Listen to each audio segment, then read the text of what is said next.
The potential for the human brain to maintain clarity, speed, and plasticity well beyond the fifth decade is not just a hopeful sentiment, but a biological reality grounded in neuroplasticity.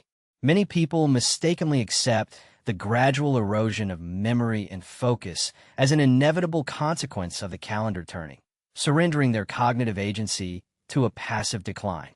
This widely held belief ignores the robust capacity of the nervous system to rewire itself when provided with specific, deliberate protocols involving light, movement, and nutritional timing. By understanding the underlying mechanisms that govern neural health, an individual can shift from a defensive posture of managing decay to an offensive strategy of optimization and vitality. The following exploration provides a structured neurobiological framework to identify subtle warning signals and implement actionable protocols for lasting cognitive function. Disrupted sleep architecture and circadian misalignment, the first and perhaps most critical signal that neural circuits are under strain appears in the quality and continuity of sleep. Andrew Huberman frequently emphasizes that sleep is not merely a passive state of rest, but an active metabolic process where the brain clears out adenosine and toxic byproducts through the glymphatic system. When an individual over 50 begins to experience fragmented sleep, or simply wakes up feeling unrefreshed despite spending time in bed, it often indicates a desynchronization of the master biological clock located in the suprachiasmatic nucleus. This nucleus relies heavily on specific environmental cues to orchestrate the release of cortisol early in the day and melatonin at night.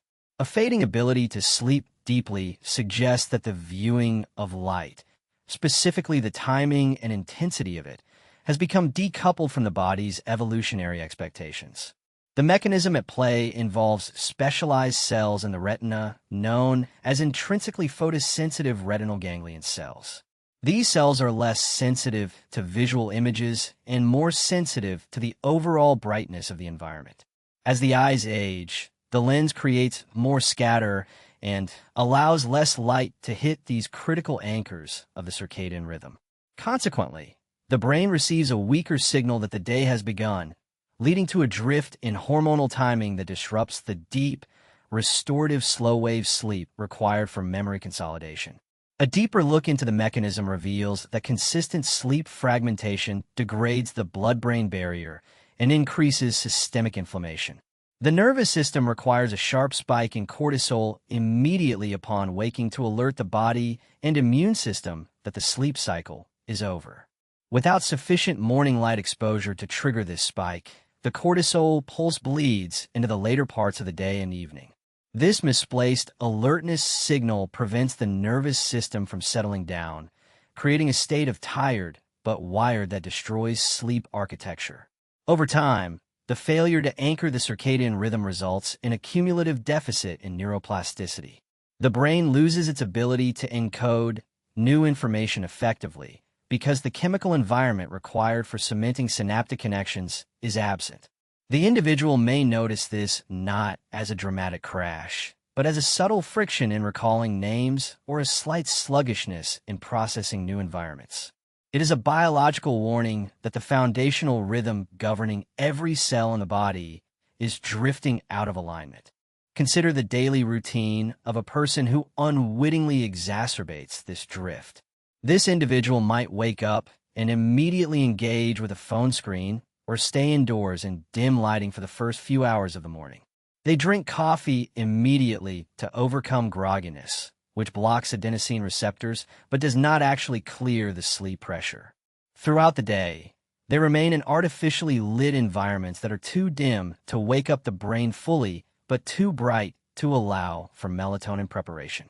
By evening, they sit in front of bright screens which suppress the very hormone needed for deep rest. The result is a shallow, interrupted sleep where the brain never fully enters the paralysis required for deep cleaning. They wake up the next day with a slightly higher load of metabolic waste in the neural tissue, repeating the cycle. This scenario illustrates how behavioral choices, rather than inherent aging, often drive the decline in sleep quality. The lack of morning sunlight and the abundance of evening artificial light conspire to confuse the suprachiasmatic nucleus. There are, of course, limitations to viewing light as the sole remedy for sleep issues. While Huberman asserts that viewing sunlight within the first hour of waking is a non-negotiable pillar of mental health, it cannot override severe clinical conditions such as sleep apnea or chronic pain, which physically interrupt the sleep cycle. In cases where oxygen deprivation occurs due to airway obstruction, no amount of morning sunlight will compensate for the hypoxic stress placed on the brain during the night. Furthermore, there are genetic variations that dictate whether a person is naturally a morning lark or a night owl, and fighting against one's chronotype too aggressively can induce stress. However, for the vast majority of the population, the degradation of sleep is less about genetics and more about the loss of contrast between day and night in the modern environment. The neural circuitry expects a dynamic range of light signals that the indoor lifestyle simply fails to provide. The connection between sleep and emotional regulation is another dimension of this warning sign. The prefrontal cortex, which is responsible for executive function and impulse control, is particularly sensitive to sleep deprivation. When sleep is compromised, the connection between the prefrontal cortex and the amygdala, the brain's threat detection center, weakens. This manifests as increased irritability, anxiety, or a lower threshold for stress. The aging brain that is sleep-deprived interprets neutral events as negative or overwhelming. This emotional volatility is often misdiagnosed as a personality change or a natural consequence of getting older, but is fundamentally a physiological resource failure. The brain is running on a deficit of recovery, and the emotional breaks are the first system to falter. Recognizing this irritability as a symptom of circadian disruption rather than a psychological flaw allows the individual to address the root cause. Addressing this warning sign requires a deliberate restructuring of the light environment. The protocol involves getting outside for 5 to 10 minutes within the first hour of waking to flood the retina with photons, even on cloudy days. It also involves viewing the late afternoon sun to signal to the brain that the day is ending, which protects the retina against the negative effects of artificial light later in the evening. This creates a clear biological bookend for the day. By anchoring the internal clock, the individual restores the precise timing of neurochemistry. The return of deep sleep often brings with it a sudden and noticeable improvement in mood, focus, and memory, proving that the brain was not degenerating, but merely disoriented. The aging brain is far less forgiving of circadian misuse than the younger brain, making these protocols essential rather than optional. Understanding the relationship between temperature and sleep onset offers an additional lever for control. The body must drop its core temperature by about 1 to 3 degrees to initiate sleep effectively. In older adults, thermoregulation can become less efficient, making it harder to shed heat in the evening. A warm bath or shower before bed, paradoxically, helps cool the body down by drawing blood to the surface of the skin where heat can escape. This thermal manipulation works in tandem with light exposure to signal the nervous system that it is time to transition from alertness to recovery. When these signals are aligned, the sleep architecture can rebuild itself, serving as the bedrock for all other cognitive functions. The restoration of sleep is the single most effective intervention for halting the perceived slide into cognitive decline. Am I respecting the biological need for morning light and evening darkness? Dopaminergic decline and loss of persistent focus, a second major indicator that the brain is struggling, involves the capacity for sustained attention and the regulation of motivation. This is governed largely by the dopaminergic system, which Huberman describes not just as a reward system, but as the universal currency of foraging and pursuit. When an individual over 50 finds it increasingly difficult to maintain a train of thought without distraction, or feels a lack of drive to engage in complex tasks, it signals a potential blunting of the dopamine pathways. Dopamine works closely with epinephrine, adrenaline, to create a state of alert focus. As the brain ages, the spontaneous production of dopamine can decrease if not stimulated by novelty and effort. The warning sign here is not just boredom. but a specific type of friction where starting a task feels insurmountable and sticking with it feels exhausting. This is often accompanied by a retreat into passive consumption, watching television or scrolling through feeds, rather than active engagement, which further atrophies the neural circuits responsible for duration and path. The mechanism of focus is tied to the visual system. There's a direct link between visual focus and mental focus. When the eyes converge on a specific point, it triggers a signal to the brain stem to release acetylcholine, which acts as a spotlight for neural activity, and norepinephrine, which provides the energy to stay alert. The modern environment, however, constantly fragments visual attention. For the aging brain, which may already be dealing with slightly reduced processing speed, the constant switching of context creates a metabolic tax.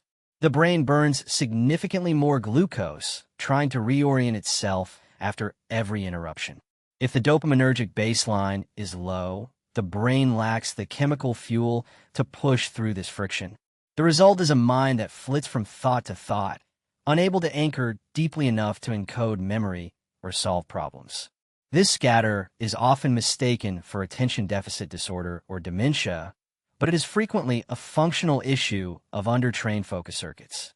An applied scenario helps illustrate the impact of this deficit. Imagine a person who decides to read a complex book or learn a new hobby like playing an instrument. In the past, they might have been able to sit for an hour and work through the initial frustration. Now, after 5 minutes of difficulty, they feel a distinct urge to get up, check the news, or get a snack. This urge is the brain's way of escaping the strain of norepinephrine release without the reward of dopamine. They succumb to the distraction, and in doing so, they reinforce the neural pathway of quitting. Over weeks and months, their ability to sustain effort shrinks. They begin to avoid difficult conversations, complex planning, or new learning simply because the neurochemical cost feels too high. Their world shrinks to the familiar and the easy, and their cognitive capacity shrinks with it. The loss of the ability to embrace friction is a critical warning sign that the dopamine system needs recalibration. It is important to acknowledge the role of genuine fatigue and biological limits.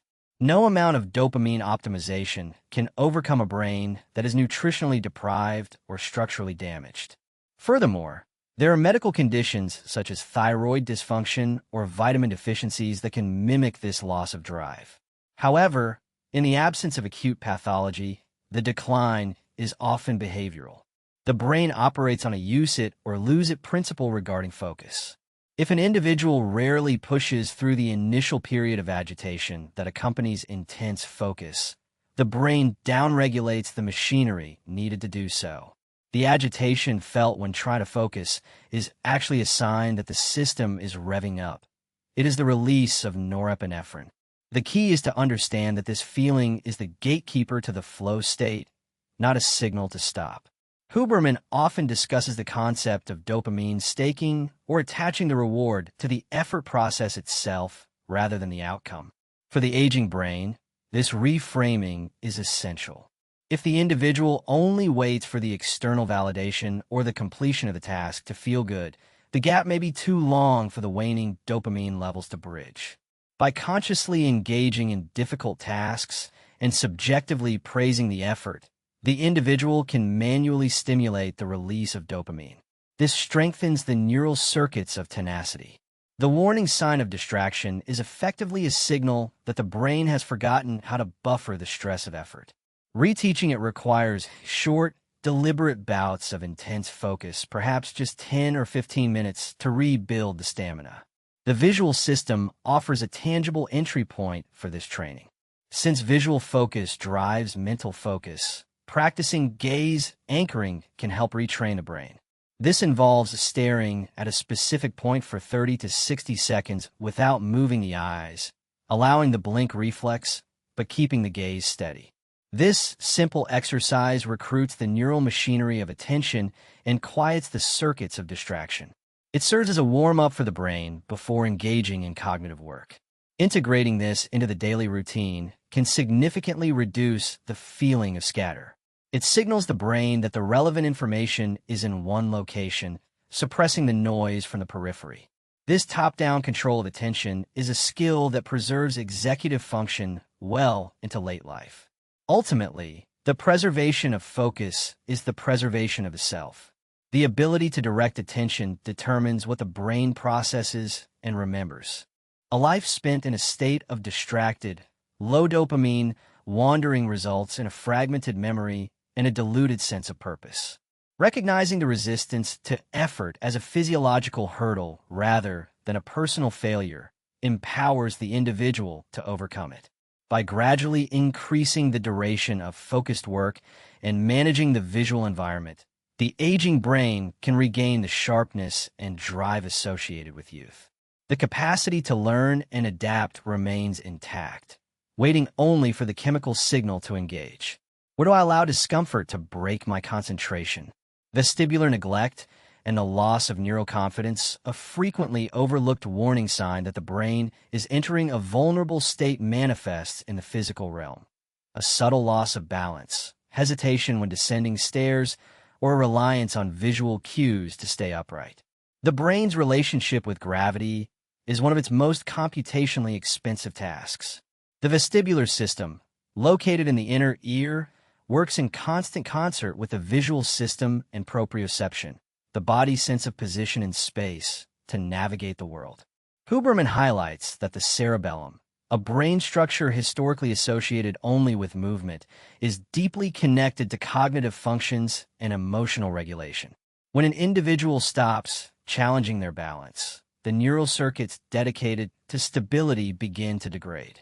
This degradation creates a background hum of anxiety because the brain is unsure of its physical safety.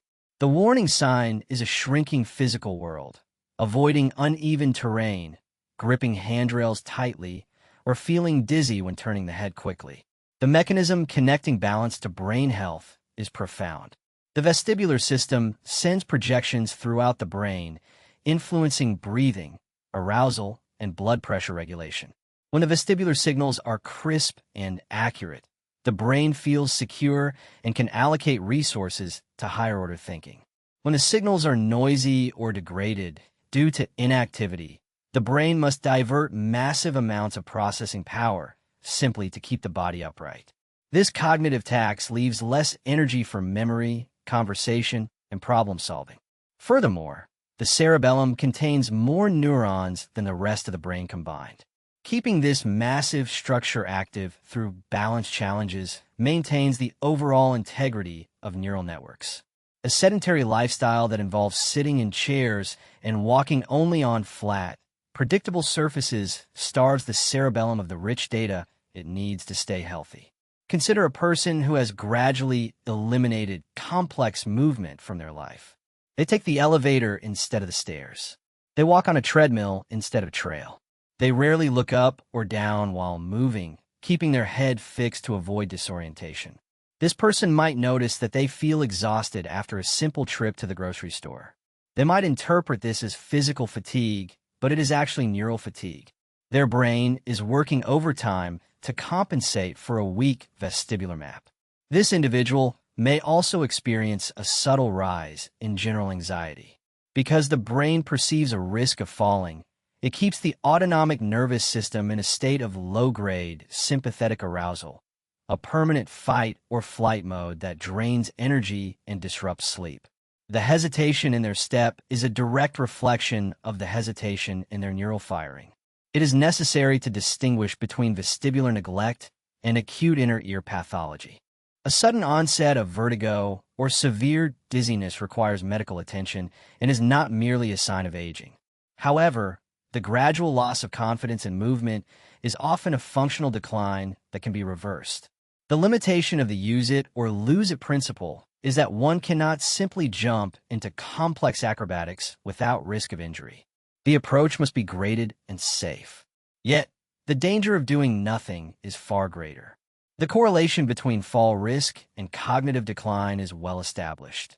The inability to balance on one leg is a strong predictor of future brain health issues. The system requires calibration, not avoidance. To counteract this decline, the brain needs exposure to error signals.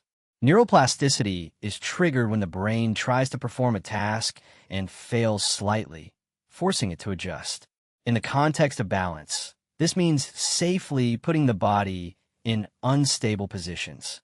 Standing on one leg while brushing teeth, walking heel to toe, or safely closing the eyes while standing with support nearby forces the vestibular system to work harder. These micro-challenges wake up the cerebellum. Huberman suggests that even simple movements like looking side to side while walking can help recalibrate the visual vestibular integration. By deliberately introducing instability in a controlled environment, the brain tightens its map of the body in space. The benefits of vestibular training extend beyond physical stability. Because of the cerebellum's role in timing and sequencing, improving balance often leads to improvements in speech fluency and working memory. The neural circuits used to sequence a physical movement are shared with the circuits used to sequence thoughts and sentences. By engaging the body in three-dimensional space, the individual is effectively cross-training their cognitive faculties. The feeling of groundedness that comes from good balance is both physical and psychological.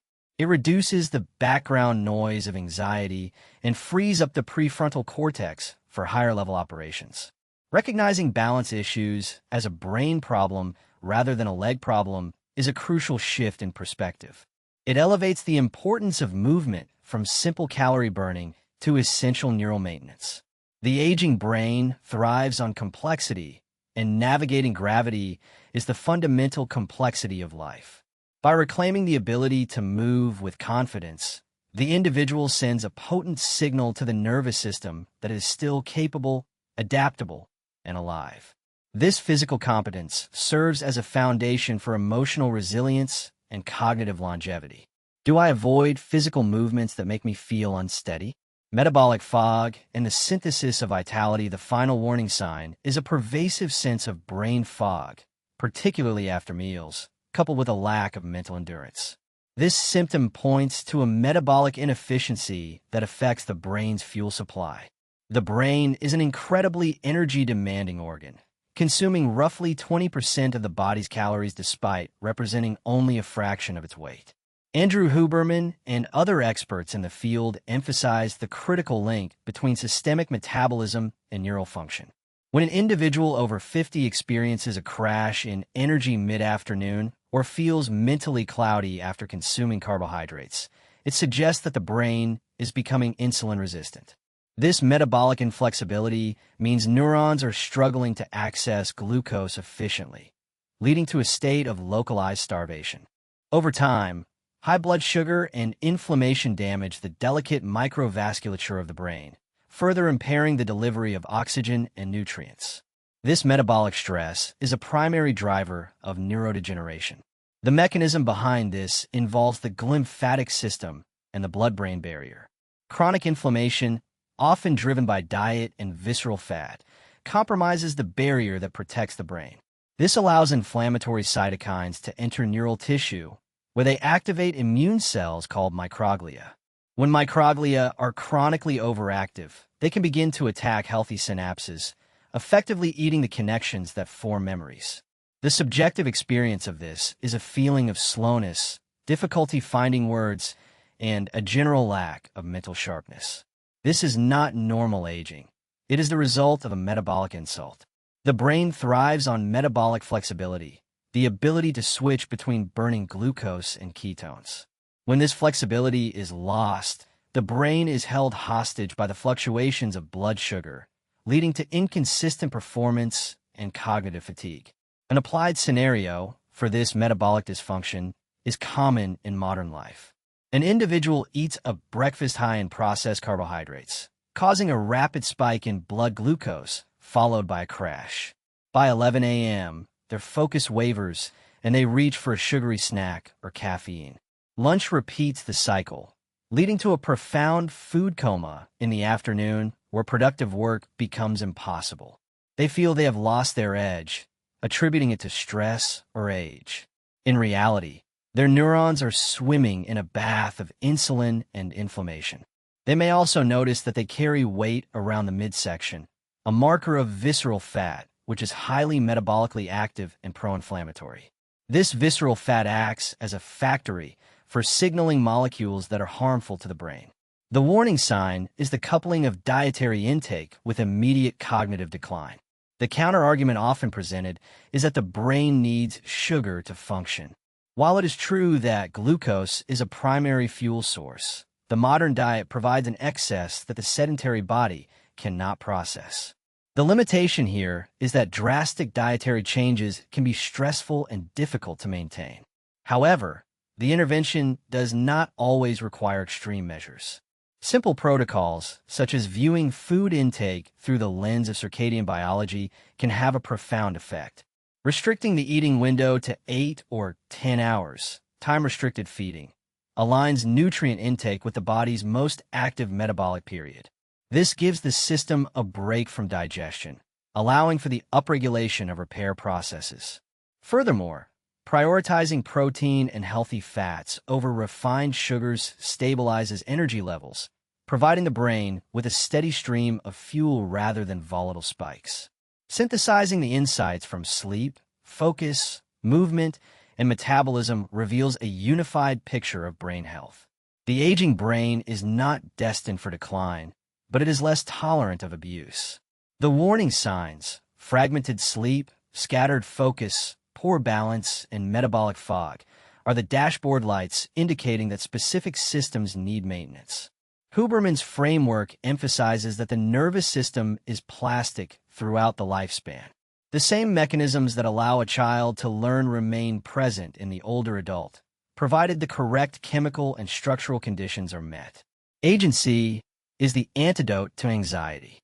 By taking control of light exposure, deliberately training focus, challenging balance, and regulating metabolic health, the individual constructs a neurobiological environment where the brain can thrive.